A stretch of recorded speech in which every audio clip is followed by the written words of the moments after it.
ہمیں دیکھ سمجھ کے ووٹ ڈالنا چاہیے، ٹھیک ہے نا۔ اب ہم کتنی بار ہم نون لیگ کو آزما چکے ہیں، دیکھ چکے ہیں، ان کے حالات بھی دیکھ چکے ہیں۔ اب نئی جنریشن جو ہے وہ دیکھ کے ووٹ ڈالے گی کہ ہمارے لیے کون سا بہتر ہے، بے شک عمران خان ہو اور لیڈر ہو، لیکن ہمیں اب چاہیے اپنے ملک کو سنبھالنے کے لیے۔ اب ایک چھوٹی سی بات ہے کہ ہم ایک لیڈر کے پیچھے ساری عوام باہر نکلی ہے، لیکن اپنے لیے کبھی عوام باہر نہیں نکلی، بھوکی مرتی رہی ہے، خوراک ہر چیز اناج مہنگی رہی ہے، لیکن اس کے پیچھے کبھی باہر نہیں نکلی۔ اللہ پاک ہمارے ملک میں تبدیلی لائے، اللہ پاک اس کو اچھائی کی طرف لے جائے، اللہ پاک اسے سلامت رکھے۔ اچھی سیاست ہونی چاہیے، تفرقہ نہیں ہونا چاہیے، پیار محبت ہونا چاہیے۔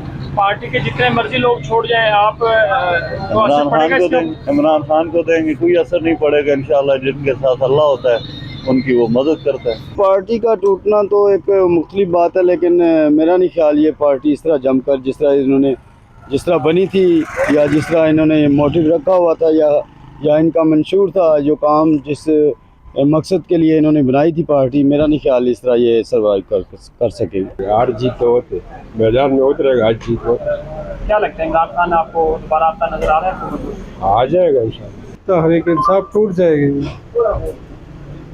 اس نے بہت ظلم کیے، سرکاری بلاکوں کو نقصان پہنچائے، جی ایچ پی پہ کیے، تحریک انصاف ٹوٹ جائے گی۔ ایسا کوئی چانس نہیں ہے، لوگ تو چھوڑ رہے ہیں، آستے سے چھوڑ رہے ہیں، پر ایسا نہیں ہے، پارٹی انشاءاللہ برقرار رہے گی۔ ووٹ کوئی صحیح آدمی ہو تو اس کو ووٹ دیں گے، جو ملک کے مفاد کے لیے، ملک عوام کے غریب عوام کے لیے ہے، اس کو تو ہم ووٹ دیں گے۔